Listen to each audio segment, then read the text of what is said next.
All right, one, two, three. We're here with Nick Friedman. Appreciate you, Nick, joining me. I'm hosting this podcast. My name is Michael. Thank you so much for joining. Nick, I just wanted to ask you a few things just now, but I wanted to get it all here, of course. I love what you're doing, man. Honestly, I looked at your Instagram. I went through all of your companies, the college Hunks shirt, which I love that you have on. And that's quite a cool company, man. It looks dope. I saw you were on Shark Tank. You're with all these different celebrities, so I wanted to reach out and get to know you, genuinely. So let me know, Nick, who is Nick Friedman, and like, what's the story? What's the background? Like, how did you get to Shark Tank? Such cool, like, how do you have all this going on? Yeah, no, I appreciate the opportunity, Mike. So I grew up in Washington, D.C., and I was really brought up to follow the more traditional career path, work hard in school, get good grades, get into college, get a degree, and get a job after college. And the summer before my senior year of college, I was back home for summer break. My buddy, his mom had this beat up cargo van from her furniture store. And she said, why don't you guys take the van and do some odd jobs? You guys could be like college hunks who haul junk. And we kind of laughed about it at first. And we were like, that's a catchy name. So we put it on flyers and stuck it in mailboxes. People had a need for the service. They thought the name was catchy. And so that was like a light bulb moment for me as, wow, there could be another opportunity out here to make money and make an impact with helping people with stuff they need done. Ended up writing a business plan our senior year of college. It won an entrepreneurship competition, gave us a little more confidence in the idea. And then we decided to start the business full time. And, of course, there were a lot of skeptics. People were like, you're going to, graduate college to start a junk removal and moving company? Or are you going to throw away your degree to go haul trash? Is that really a good idea? And so we kind of use that as motivation. And I always tell the story, when we first started, we were doing all the work ourselves. So we were answering the phone, hauling the junk, driving the truck, and people would call. We had the 800 number on the back of the truck routed to our cell phone. People would call the 800 number to complain about driving, and I'd be in the driver's seat, apologizing, saying, hey, we don't condone that type of driving. While you're driving. While I'm driving, and we'll fire those guys when they get back to the office. So probably fired ourselves 3 or 4 times that first summer. And then, eventually learned how to work on the business, not just in the business, create systems and processes for the business to grow. That led us to learn about franchising. So, fast forward today, we've got over 200 franchises around the country, over 300 million in annual sales. It's I call it an over 15-year overnight success. But along the way, we've been, fortunate to have some fun publicity breaks, like you mentioned, Shark Tank. But more recently, we were on Undercover Boss on the season premiere on CBS. So it's been a fun journey, but definitely started from very humble beginnings. Oh man, amazing. So let me ask you, because I'm very interested in that process part, where I love the way you termed it, not working in the business, but working on the business. Very well said. Can you elaborate on how you went from working within it to on it? Because that's something a lot of entrepreneurs, as you obviously know, it's hard for them to start to see a bit more macro and how to create these systems, a great term as well. Can you elaborate on that process? Like, what gave you light to think this way? Well, so it was all exciting and fun at the beginning, doing everything. And then eventually we started to burn out. It was only so much that my partner and I could do in a 24-hour time span. And when I say we were doing it all, I mean, we were, writing the appointments down in a notebook. We were, again, driving the truck, answering the phone, hauling the junk. We were going back into Excel to put or QuickBooks to put the jobs in the spreadsheet, running the credit cards, dropping the checks off at the bank. So we were just driving ourselves crazy, and we'd be waking up at 4 a.m. to empty out the truck and then go. You were wearing 24 hats in 24 hours, right? That's a great way of putting it. That's a great way of putting it. 24 hats. Yeah. In 24 hours. And so one of our mentors, he recommended a book called The E-Myth by a guy named Michael Gerber. And in that book, it really talks about that people don't fail, systems fail. And, if you're going to scale a business, you've got to, again, learn to create those systems and processes so that you can work on it, not just in it. So that was like a light bulb moment for us. And we said to ourselves, wow, we've got this big lofty vision of being a national brand, but we can't get out of just one truck. So if we're ever going to have another truck, let alone another location, we've got to start documenting how we do things so that we could then plug other people into those processes and systems, and then we could work and build the brand bigger. So we just literally started writing checklists. You know, how do we answer the phone? How do we wear the uniform? How do we greet the clients? How do we haul the junk? How do we load the truck? How do we charge for the job? And that allowed us to start hiring employees. The employees helped us, you know, create more systems and processes. That led us to this concept of franchising. And like I said, none of it happened overnight. It was all sort of an evolution. But I think that paradigm shift of, you know, of course, every entrepreneur who starts has to do some of the technical work. But if you're looking to build a business and not just be a self-employed individual, you've got to learn how to create systems and processes so others can create and perform some of that work. And for us, like, one of the things I remember us reading was like the litmus test of a, you know, sort of what I'll call entrepreneurial nirvana is if you think you could step away from your business for a year and come back and have that business be as profitable or more profitable than it was when you left it. And I would say at this point, almost 20 years later, we're at that juncture. But, you know, it seemed like just a pipe dream early on, but it was always working towards that vision of building a business, not just being in the business. Amazing, amazing. I love that you're alluding to like different, you know, like that book, and I'm gonna re-listen to that. Can you say the name of that book once more for anyone that's listening? Yeah, May not go right back. absolutely. It's by a guy named Michael Gerber, and it's called the letter E, the E Myth Revisited, and it stands for the entrepreneurial myth, because what he means by the entrepreneurial myth is, you know, if somebody's good at cutting hair, they start a hair cutting business. If somebody's good at making sandwiches, they start a sandwich making business. But the myth behind that is that then they're going to spend all their time cutting hair and making sandwiches, not building a business. And so it's good if you've got a passion for that, but the key is to then take your passion and talent and skill and then turn that into something that you can teach others to perform, hopefully as good or better than you did, with that same passion and enthusiasm and energy. And that's how the business can turn into something that's a brand, and it's you know, scalable into other markets. Yeah, it's so interesting, you know, that, you know, you start a company, you wear all the hats, and then you essentially, you know, you're like doing all these things. You reference technical. It's like, wait, I don't know if I'm that good at that, but you got to do every variable, right, to keep this business running and rolling. But then you almost, you know, everyone, you know, to scale, you become a teacher. You know, essentially, you just fall into this teaching role and management role. But I feel like the highest level is just, right, like, of entrepreneurs like Mark Cuban. I saw you were with him, you know, through, I guess, Shark Tank, however you met him. Amazing. You know, essentially at the highest level, you just become that constant source of just, you know, like education and just like implementing these systems, right? And just opening the vision of your staff as well, so they can get the type of outlook on everything you have. It's like kind of cloning and duplicating and teaching and systemizing, right? You hit it on the head. I mean, I consider myself a lifelong learner. I was not really passionate about learning or books until after having a business of my own, where I was like, wow, you know, okay, let me start reading about how to grow a business. Let me start reading about marketing and branding. Let me start reading about leadership and culture and values and franchising. So I just became almost like a sponge trying to soak it all up. And then, to your point, I'd be reading stuff and circling pages and highlighting stuff, and then try to translate that into a to-do list of things I needed to do in the business that I was then sort of cultivating and curating, and then sharing those ideas and skills with the people we were hiring.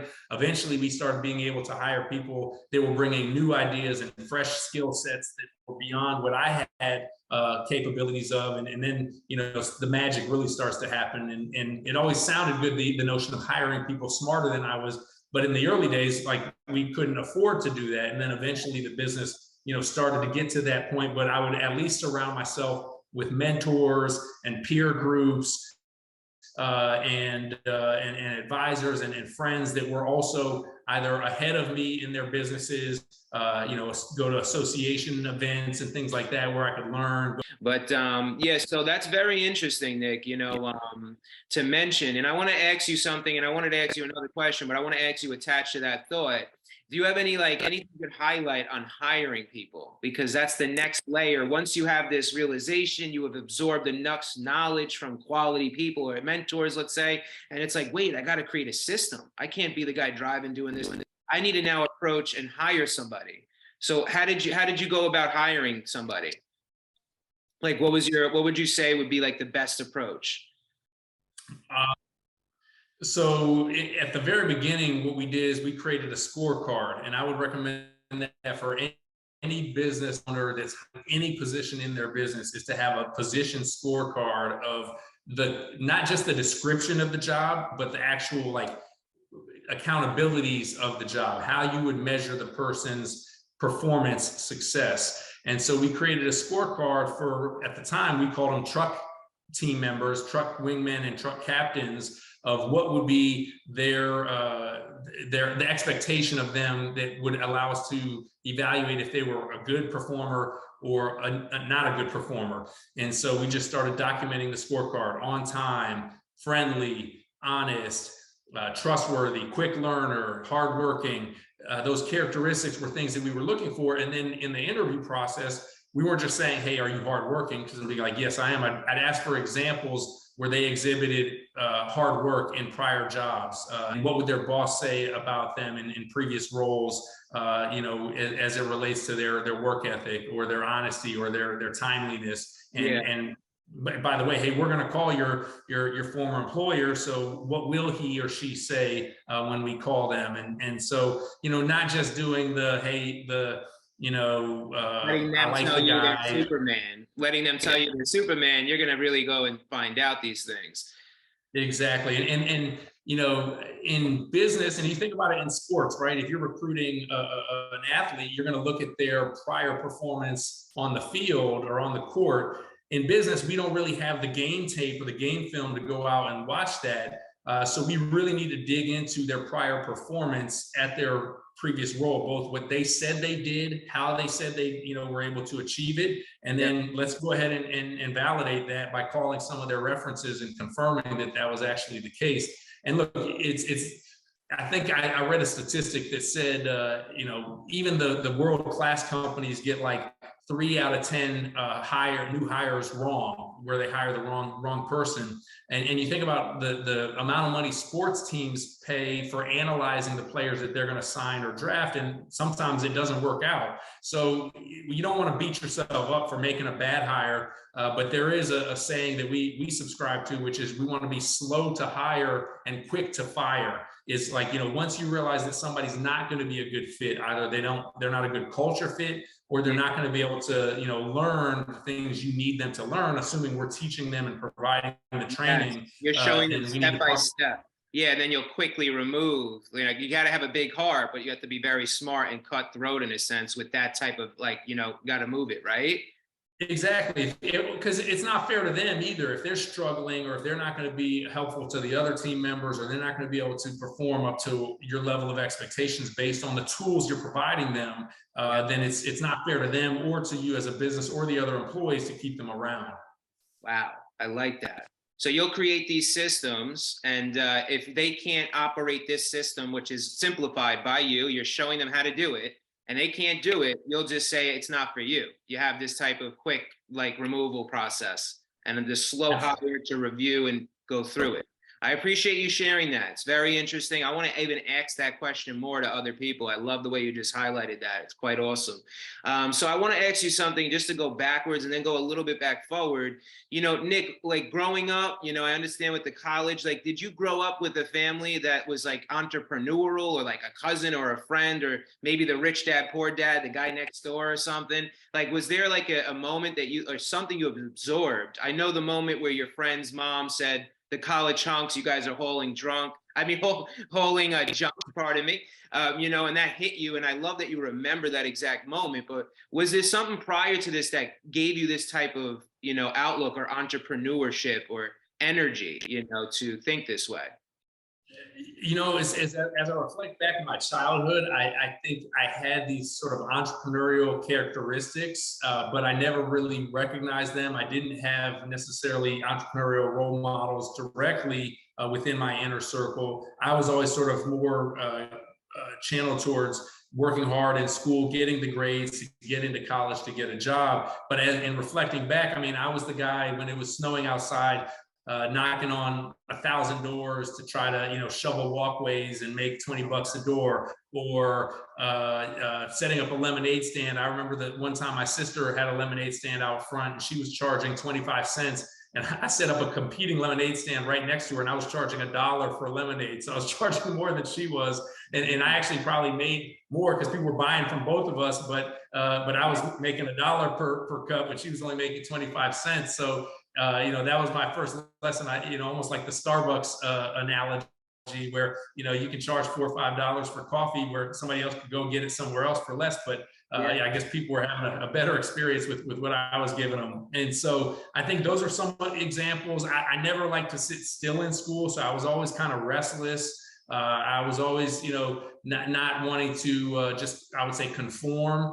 Yeah. And I think a lot of those energies in kids can sometimes be labeled negatively, like, hey, that's a bad kid, or that kid, doesn't listen. And if a kid that has that sort of restless energy, if we can channel their energy for positive, productive things, as opposed to, veering the other way in the wrong side of things, I think there could be a lot more successful entrepreneurs out there. And so I actually didn't even know what the word entrepreneur meant until we started our business, and I was telling people what we were doing, and they were like, "Oh, you're an entrepreneur." And I was like, "Oh, okay, I guess that's what that means. Somebody who starts a business." But you did mention Rich Dad Poor Dad.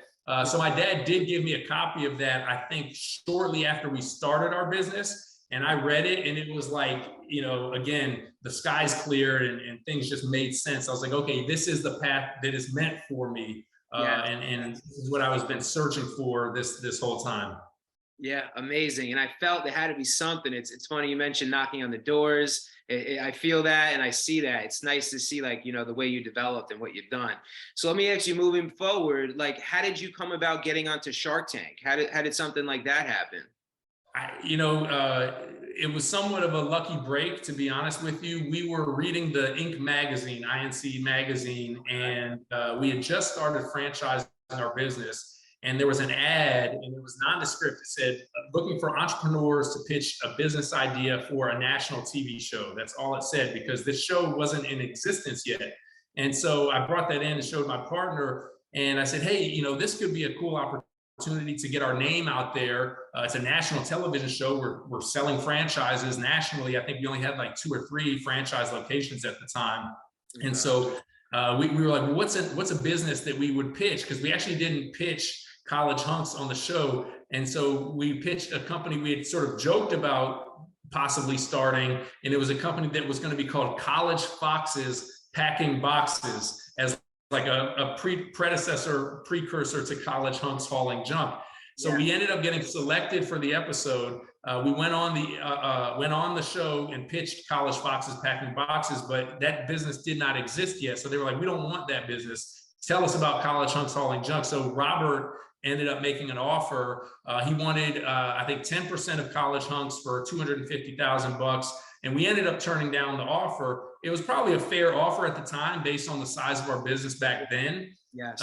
But we didn't know that the show was even going to become a series, let alone, a 10-year success, Emmy award-winning show. The Sharks at the time were not yet celebrities; they were just, in our eyes, business guys. And so, in hindsight, maybe we would have had some benefit from having Robert as a partner. I've actually run into a bunch of the Sharks over the years. You mentioned you saw the photo with Mark Cuban, and so it's always fun to reconnect with those guys. But it was a great experience, and it kind of put our brand on the map, we felt like. And every now and again, it still reruns our episode, even though it was the very first episode ever. It still reruns on CNBC. And every now and again, people will or mention that they recognize us from Shark Tank and things like that. That's so cool. So you were the very first episode, literally? Yeah, it was literally the pilot episode that ended up becoming the series 1, episode 1. Oh, so they're never forgetting you, man, regardless. You're like exactly. People in there, That's very cool. I like to joke, I'm still waiting for our royalty check for making that show such a success. But, right? We'll see. Good looks, man. It'd be cool if they would let me and Omar come in. I think it'd be fun if they let me and my partner come on as like sharks, guest sharks, because they've done that from time to time, I think, with former contestants that have gone on to be very successful, but they've never actually had like a business partnership as a dual shark. Yeah, they get like two-headed A-Rod shark. and other, other people, right? Like celebrities, athletes, or entrepreneurs, whatever. Yeah. Oh, they haven't done, you're saying, an entrepreneur. No, I think they have. I think they had the guy from Ring, Yeah, I feel like the I've Ring seen. doorbell. I think they had him come on as a Okay, shark. yes, Yeah. yes. I think I may have even seen that because we're big. I have the Ring, and I remember, referencing that one episode even. I love Shark Tank. When I see it, I watch it. I think a lot, I'm into this stuff, right? But Yeah. very cool. So let me ask you, moving forward, so you got a lot of exposure from that. That assisted you tremendously, I'm sure, with the business. And then moving forward, just to go to like Undercover Boss, how did that happen? That's more recent, right? Yeah, so more recently this season, we were on the first episode of I think it was like season 12 of Undercover Boss on CBS. And we had actually applied to be on that show after seeing the experience that we had had on Shark Tank and how impactful that was for us and our brand. We actually applied to be on Undercover Boss like back in 2012 or 13. And at the time, they declined because we were not big enough as a business. And so I would follow up maybe like once a year, once every 2 years, just to see, hey, is there an opportunity? And then we kept getting denied. Then they actually pivoted the show to Celebrity Undercover Boss. Then they actually canceled the show. And then I think we actually got selected, but we were like the last company cut. So it was an exercise in literally persistence and patience, which is so critical for business owners to have anyway. And then we got the call about a year ago and they said, hey, are you guys still interested?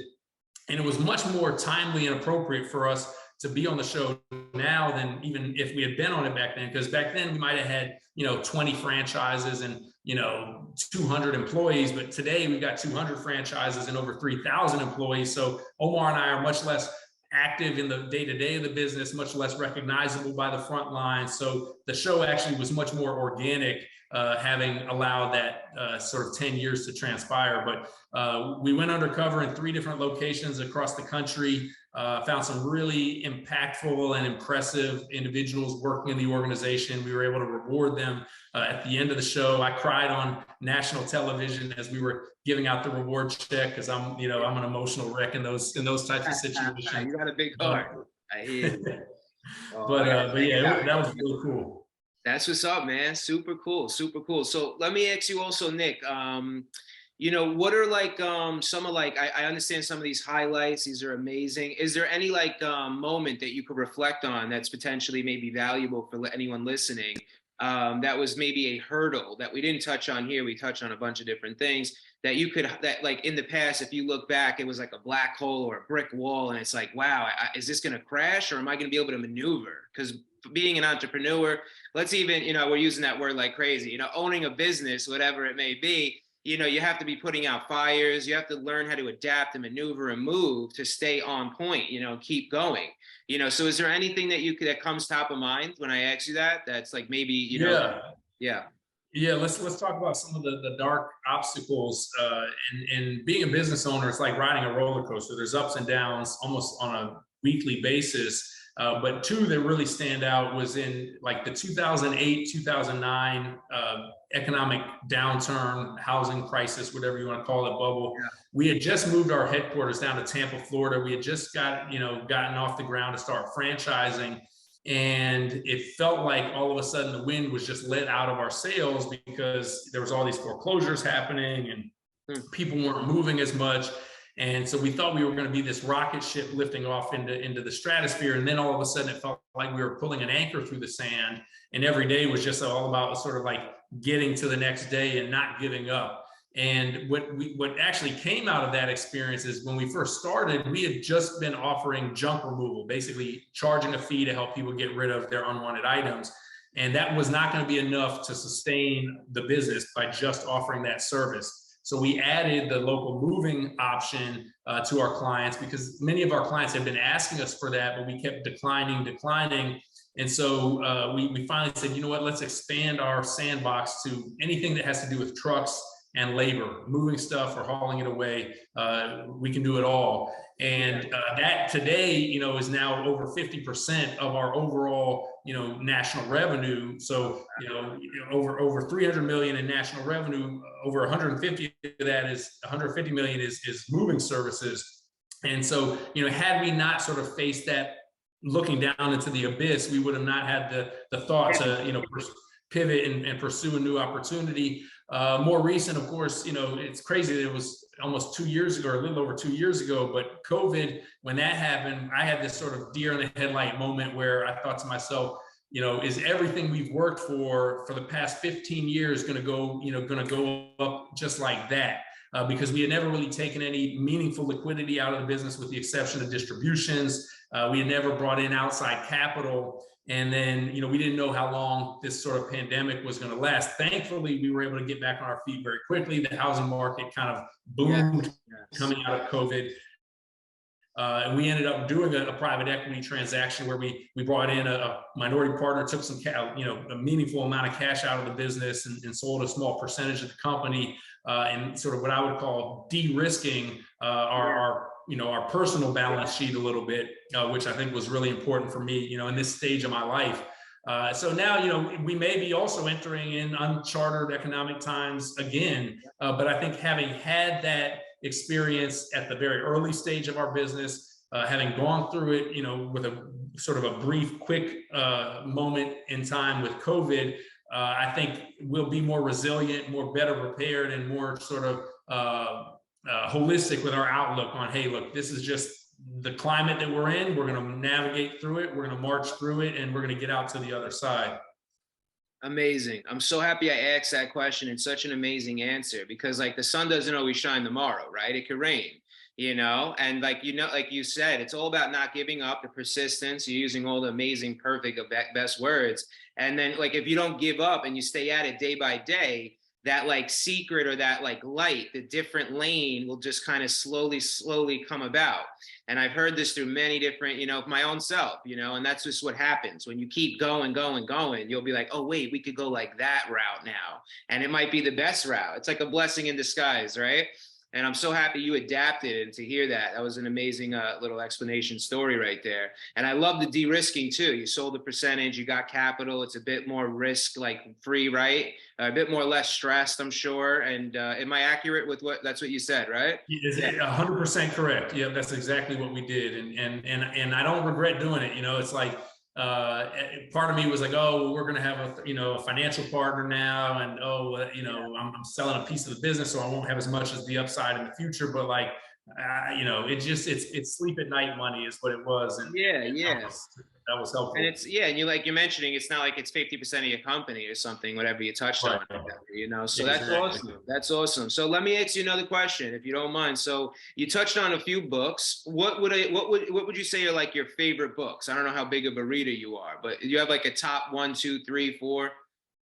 Oh yeah, I'm a big reader, so I probably have a top 20, but I'll try to abbreviate. Give me like the top 5 if you want. I love reading too. So I mentioned the E-Myth Revisited by Michael Gerber, Purple Cow by Seth Godin. It's a really, really short book, and it's basically the idea of that book is if you're driving down a country road and you see a bunch of brown cows, you're going to keep driving because you've seen it before. But if there's a purple cow sitting in that field, you're going to pull your car over, you're going to take pictures of it, put it on social media, tell your friends and neighbors about it because it's different, it's unique, it's remarkable. So really the book is all about how do you stand out, how do you be remarkable, how do you be different, both what he calls the sizzle, in our case, we consider the name of our company, the bright orange and green trucks, kind of the sizzle, but also the steak, the client experience. So in our company, we think of that as, the customer experience when we go into their home, or the employee experience when they show up for work. And so how do you be different in your business? That was really impactful. A book called Traction by a guy named Gino Wickman is really impactful because it's really these different systems and processes to make your business kind of get to the next level, and putting those pieces in place. Like whereas E-Myth talks about, the importance of working on the system, I think Traction sort of gives you the tools to design the system to grow and build it to the next level. So those would probably be my top 3. I co-authored a book with my business partner. I'll plug that. It was called Effortless Entrepreneur, Work Smart, Play Hard. That was about 10 years ago because we were at a conference And one of the speakers said, whoever has written a book always says they wish they wrote it 10 years earlier. So we came out of the conference and we were like, well, let's write what we wish we had learned in high school and college, and we know, now having been in the business for a few years. And so now that it's been 10 years ago, I can say, well, hey, I'm glad I wrote it 10 years ago and don't have to write it now. That's very cool. I got to check that out. Very cool. Can I ask you, who would you say the Traction book was by? Who is the author? His name is Gino Wickman. Gino Wickman. Yep. Very cool. I'm going to check out all those. I appreciate it. So lastly, I want to ask you too, morning routine. I love to ask about a morning routine. It's always interesting to learn. Do you have like a routine, a particular pattern to what you do in the morning to keep you driven and going at this through these ups and these downs? It's a hard role to play. People see all these shiny things, but there's a lot of dark, like a lot of like things like we touched on, right? To get to that destination. Is there something that drives you, or you keep going, or you stay focused in that morning period? Yeah, so it's funny, actually, there's a fifth book, because I mentioned four. The fifth book is The Miracle Morning, which I've been trying to diligently follow each morning. It's a little bit difficult now because I got a bunch of kids in my house. And so how many kids do you have? We have four now. We got. You have four, man. Awesome. I just had a baby girl. I want more. After you have one, it's like, oh my God, I need more of them, right? Yeah. Well. So I have three girls, and then a son came at the tail end. So I can appreciate the girl dad experience for sure. And so that throws my morning routine off sometimes. But generally speaking, I try to follow that Miracle Morning routine, which is a brief period of silence or just meditative breathing, affirmations. I believe in the power of positive, not just positive affirmations, but affirmations relative to what I want to achieve either in life or in that day, or what I want to be as a person, as a father or leader. Vision, a little bit of like thinking about the day, thinking about the week. A little bit of exercise that morning. I usually later in the day sometimes, but I'll do like, just some push-ups or jumping jacks to get the blood going. And if I have time, I try to read 5 to 10 pages each morning of some kind of self-help, self-improvement book. Because the idea there is if you read 10 pages every day, that's 300 pages a month.